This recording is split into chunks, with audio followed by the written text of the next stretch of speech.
I just felt really compelled to talk about this. And that's the myth of work-life balance for a business owner. Like, I just think the work-life balance is making you more stressed, not less stressed. I think it's like the holy grail that we all chase that honestly is just actually the problem and it's not the solution.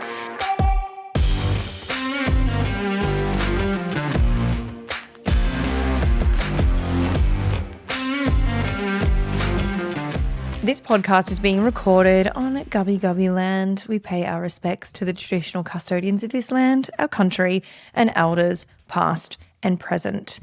I am Cait, Muir, and thanks for tuning in to this week's episode of Tell Me About It podcast.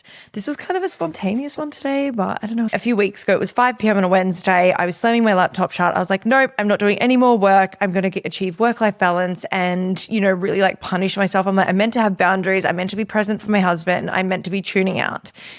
I was at dinner. We were sitting at the dining table.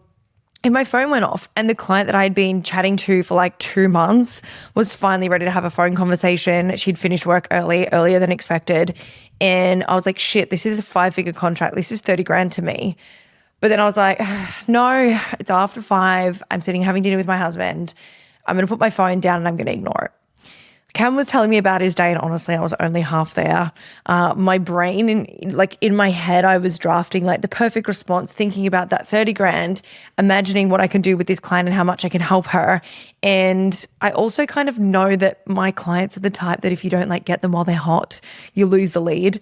So it was just kind of really trying to force the separation between like work and personal life, and it just fried me. By 9 o'clock-ish, I think that night, I'm like getting ready for bed. I was like, there was guilt washing over me. And I thought, fuck, I failed again and like putting this balance in. And here's the thing.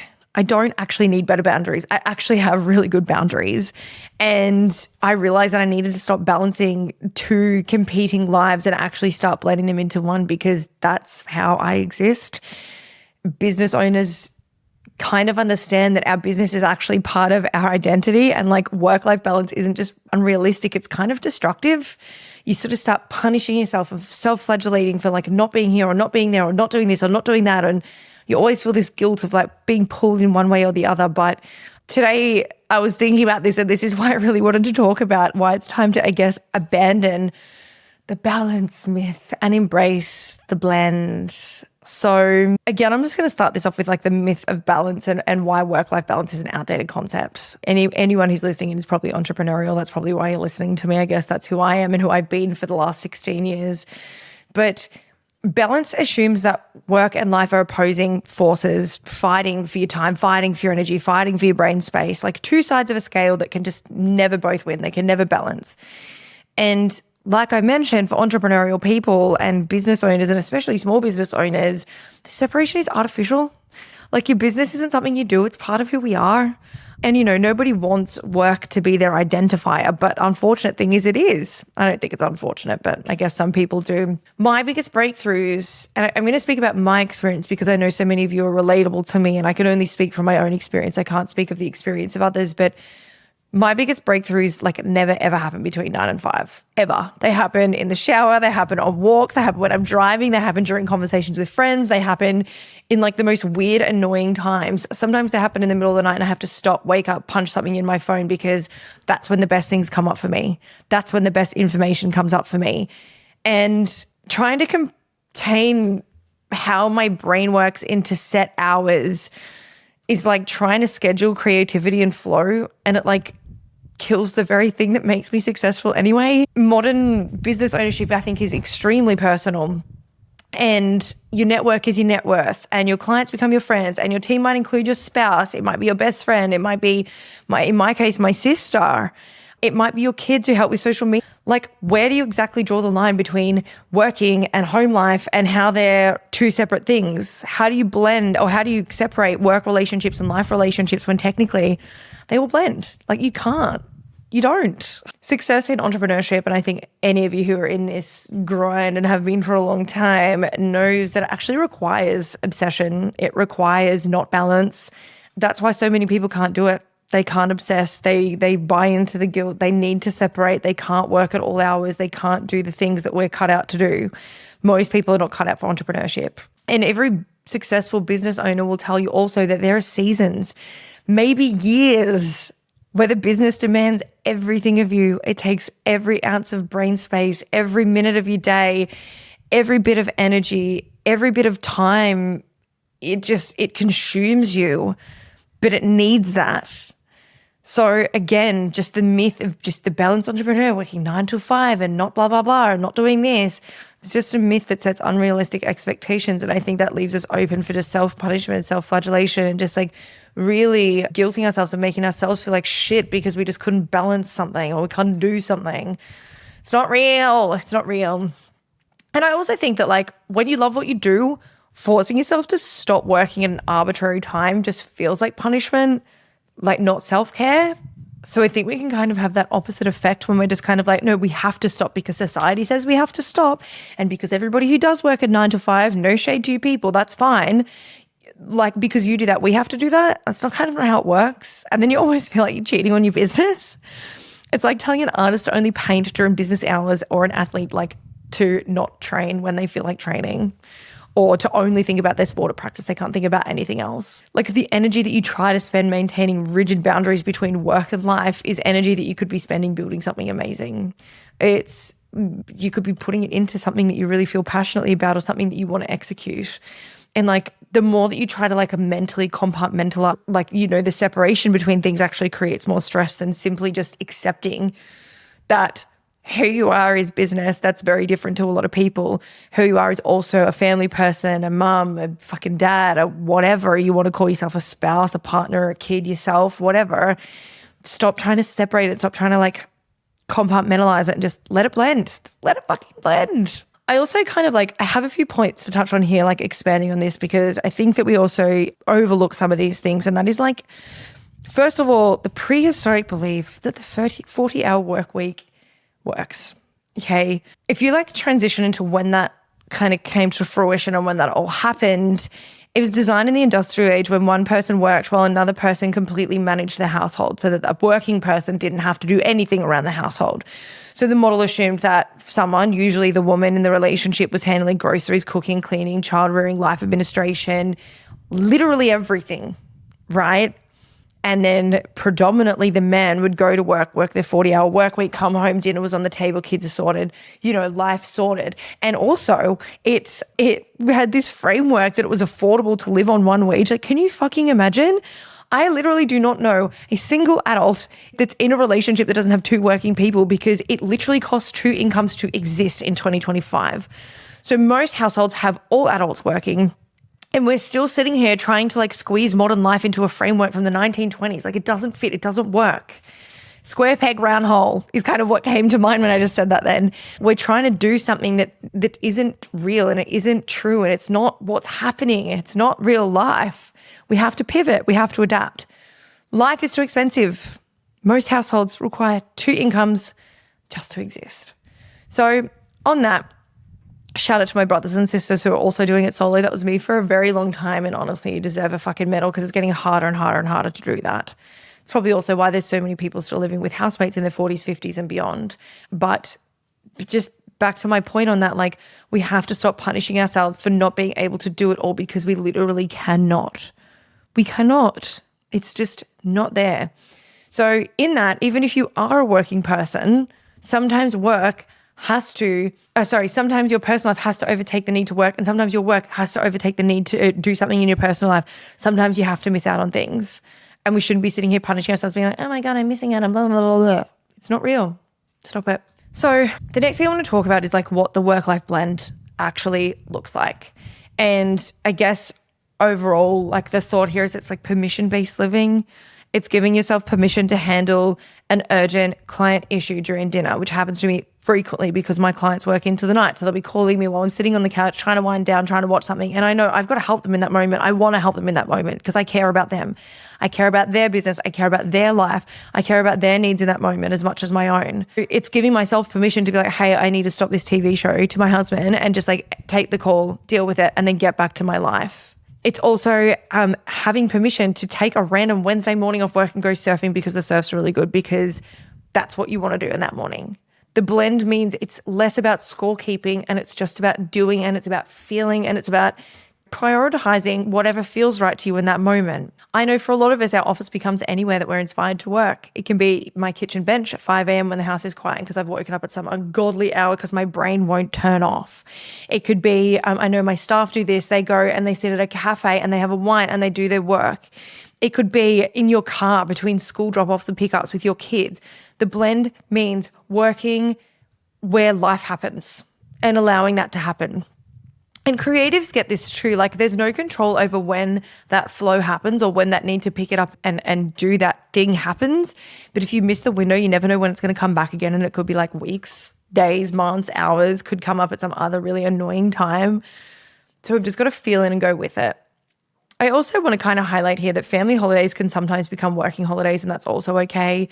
You might take calls from the pool. You might knock out emails before everybody wakes up. You might even stay late and maybe not go to dinner one night because you just want to pump out a few things. You're there. You're going. You're away from home. You're away from your normal environment. You're present. And you're not missing the trip because of some ridiculous rule about boundaries. I am always less contactable when I go away. I do tune out more, but I also don't completely tune out, and that's fine. I like to stay connected with my clients. I like to stay connected with my staff. I also think there's something really fucking beautiful about sitting on a beach in Mexico for a month and being able to work from there. It's an absolute vibe, in my opinion. I'm not going to feel shitty for, saying to Cam, who I'm holidaying with, to be like, hey, I've just got to send off a few emails. And you know what? He doesn't punish me for it because he accepts it. He knows it's part of who I am. Integration can look like bringing your kids into the office on a Saturday while you prep for a big presentation. Or it can look like taking Monday afternoon off to take them to the zoo. It should be about showing your kids like what it's like to build something and not hiding things. 80s, 90s kids will understand that our parents often lied to us and they hid a lot of things, but your kids will appreciate you being real and being honest with them, and also showing them that life, that their stuff, that their school, that everything that they have, where they live, that stuff takes work and takes effort, and it doesn't just show up one day. Like Santa doesn't just drop it on the doorstep. Don't be afraid to show your kids what real life and hard work looks like, okay? It also means that and I'm sure this happens for a lot of you too, your best business conversations and your most productive ideas and everything happen in really unexpected places.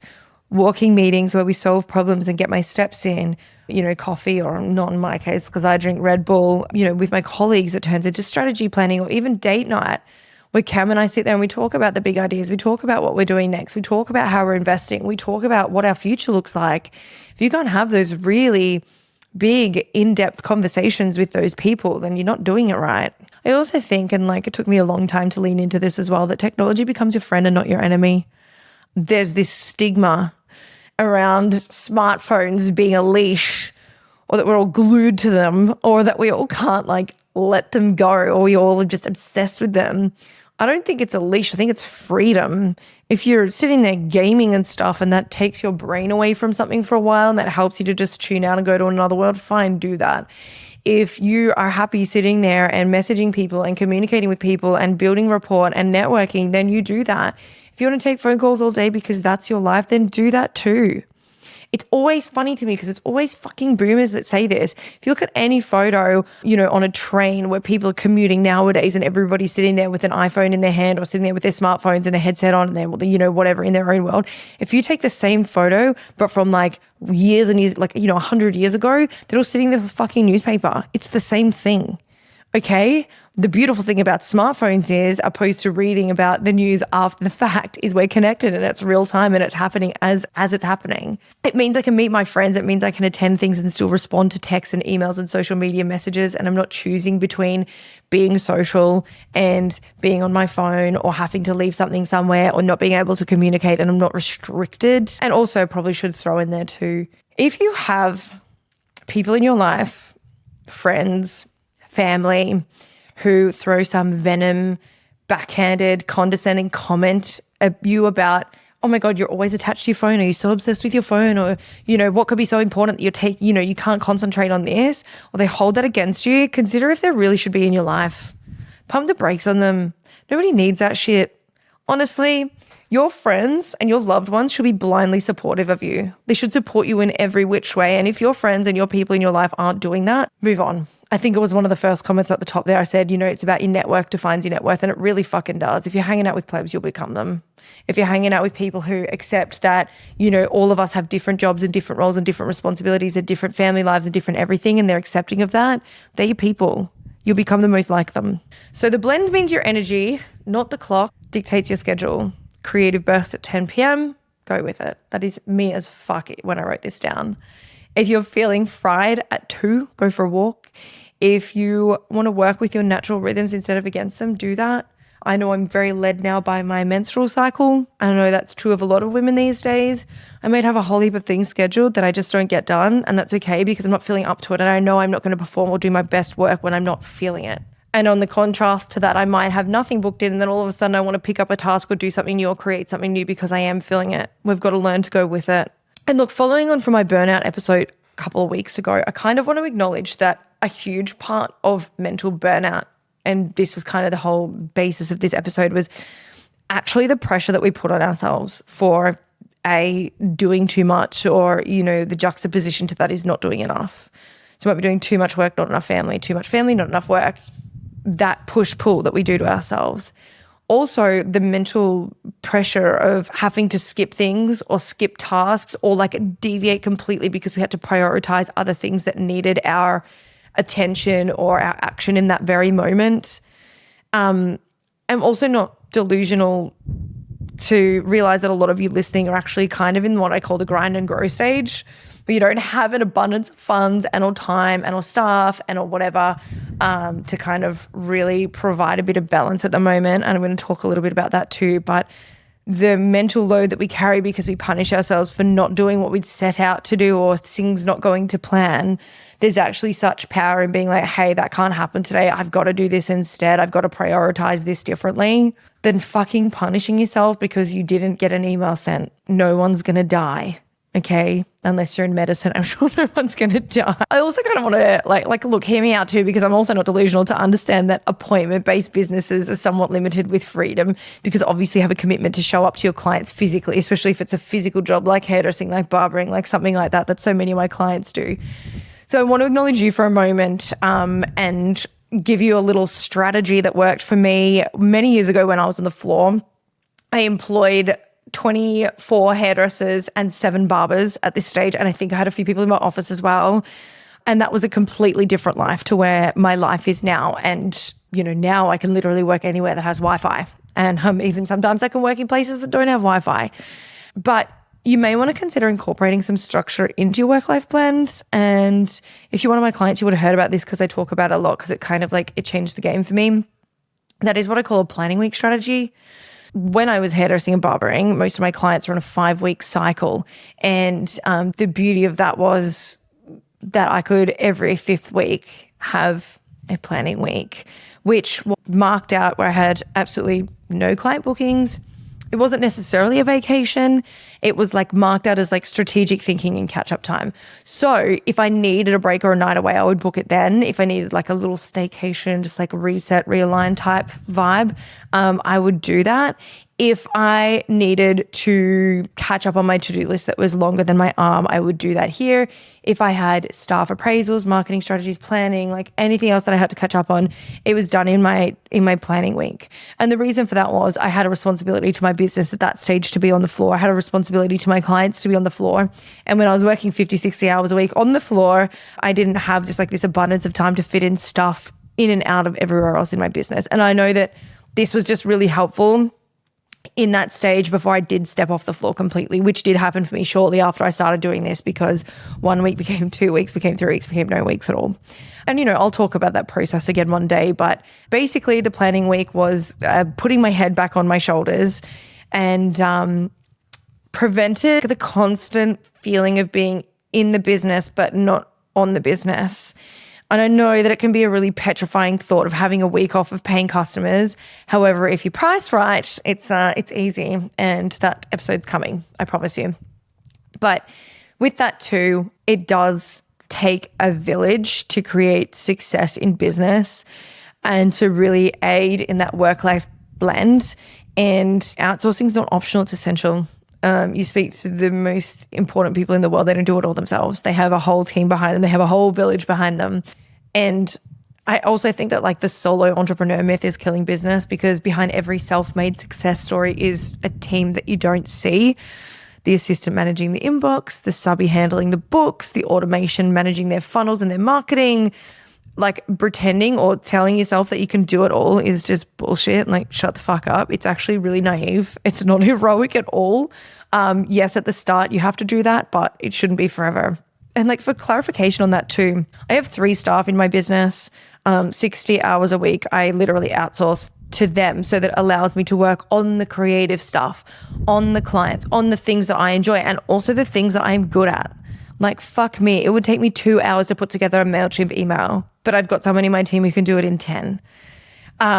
And so I just think, because I'm obviously the face of it, a lot of people probably don't see that either. I also have somebody who's producing my podcast, because same thing, fuck that bread, it would take me all day and I wouldn't even know where to start with. So when you are in business, and if you're feeling like you really genuinely have absolutely no fucking time to do anything, or you feel like you can't move forward in business because something's holding you back, you really need to start by outsourcing some of the tasks that drain you most. And like usually I think that's things like handling client or customer inquiries, managing your email inbox, text messages, social media messages, that sort of thing. It's usually calendar scheduling, taking bookings and appointments. And I also find social media posting is usually one of like the biggest draining tasks that like small business people hate, or drains them, or just takes up too much of their time, or they forget, or they're inconsistent, and then they punish themselves for being inconsistent. It's like this vicious cycle that we do. A good assistant for 10 hours a week can free up hours and hours and hours and hours and hours of your mental energy. And it's not just like the time of doing the task, it's the mental load of remembering it. For me, we have a staff WhatsApp chat because my staff are all over the country, and I literally just dump a task in there and they know someone's got to pick it up. And if no one picks it up, they'll delegate it to somebody who can pick it up. Because as soon as I put that in there and it's left my brain just like frees up. It's like, cool, that task's gone. Okay.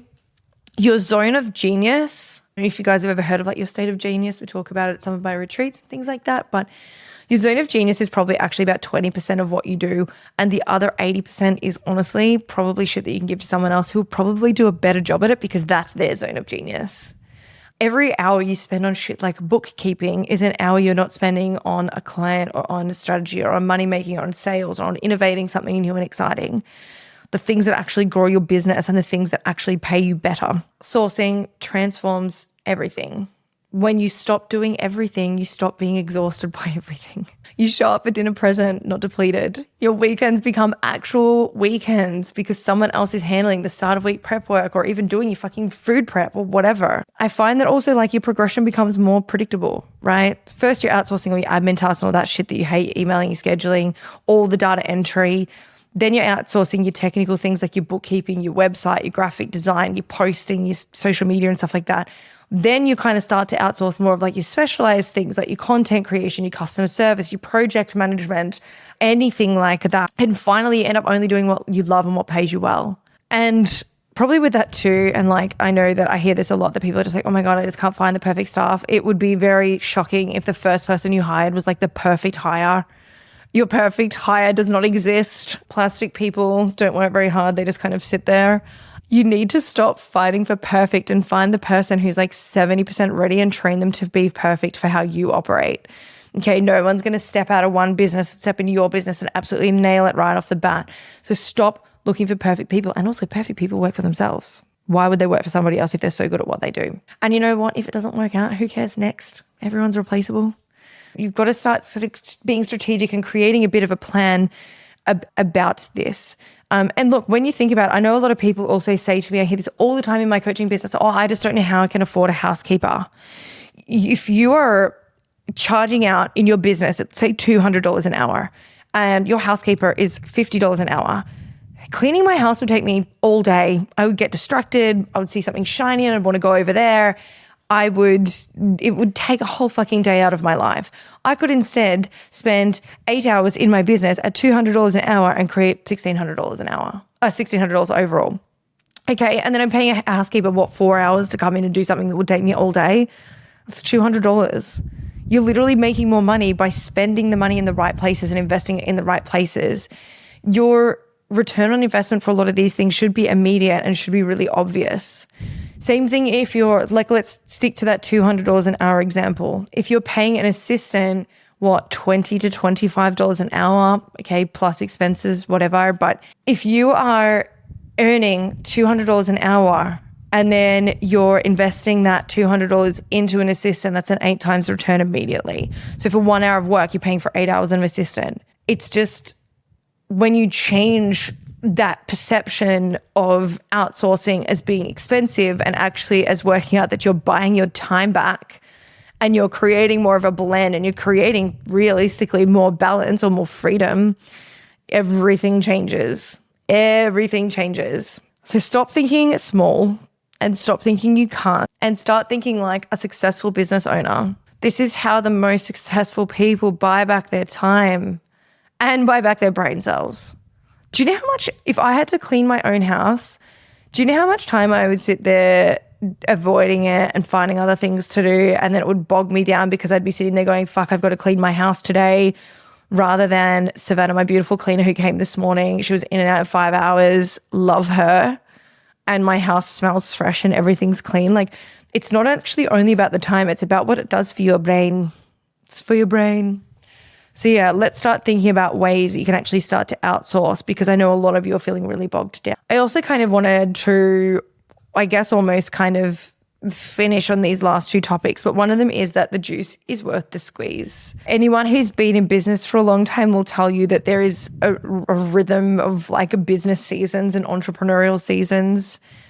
Building a business isn't a marathon at this like consistent, steady pace. It's a series of like sprints and recoveries. And then you might pull a 60-hour week during a launch, and then you might spend the next month working from the beach.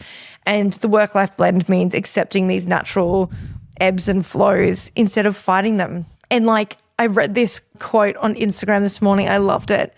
Intensity with intention beats consistency without purpose. And I loved it so much because I was like, this is exactly on point of what I want to talk about today.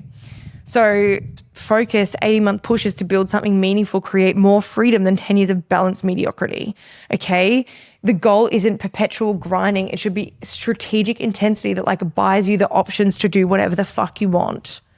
Some seasons, and this is a fucking delusion too, and I'm so sick of seeing this, hustle culture is toxic, blah, blah, blah. Well, it is to a degree, but guess what? Some seasons of your life and of your business demand absolutely everything from you. It takes everything. It takes every minute of your life. It takes every minute of your energy. It takes every minute of your brain capacity, because that's what it fucking takes. The first year or 2 or 3 in business, or even more, 6 years for me took everything from me. All I did was work. I didn't travel. I didn't see anyone. I didn't eat out. I did nothing other than work out and go to work. It also happens in times where you might be having a major pivot. I know this happened for a lot of people following coronavirus lockdowns and all that sort of shit.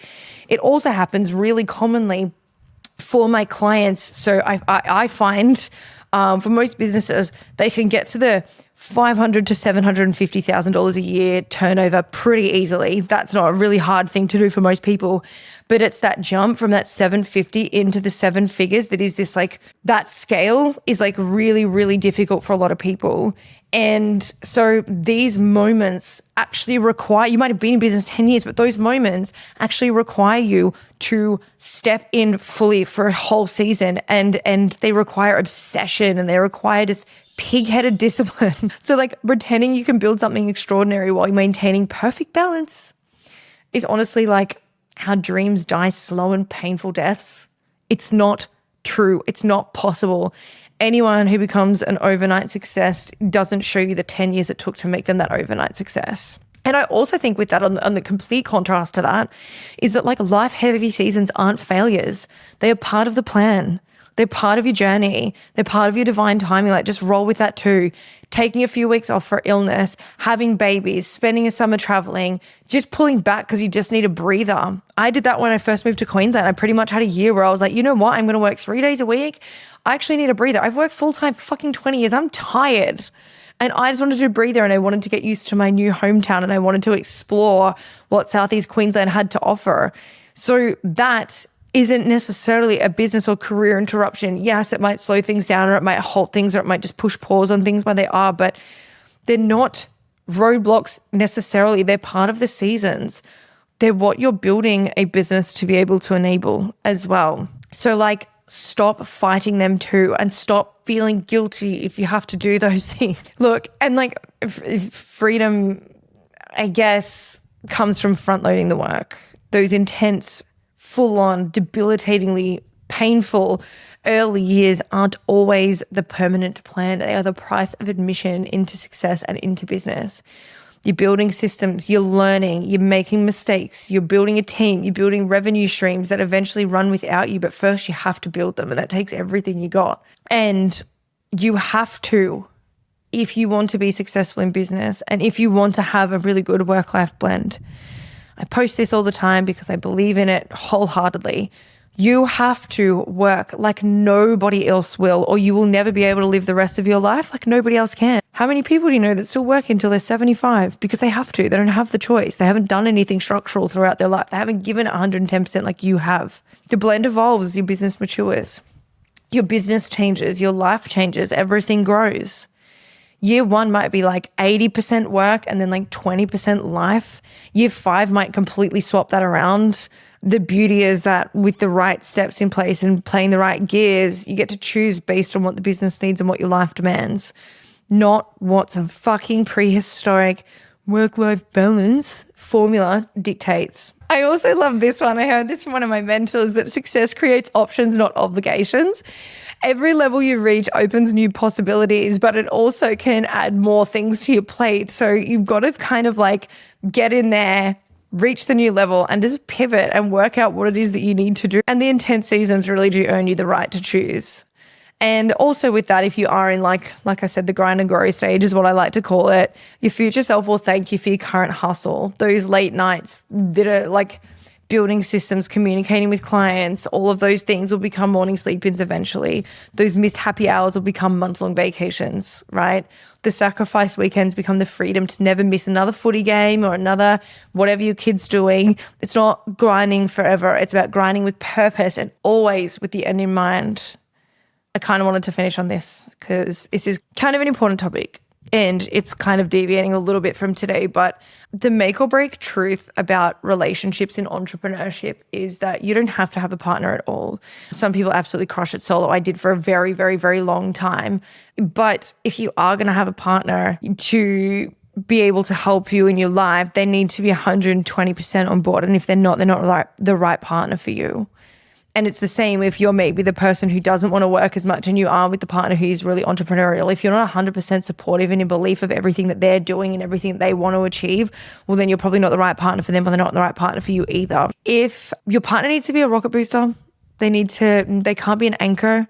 And, you know, that one of the hard things about entrepreneurship and business ownership is you often can outgrow a lot of people in your life, and that can include your partner.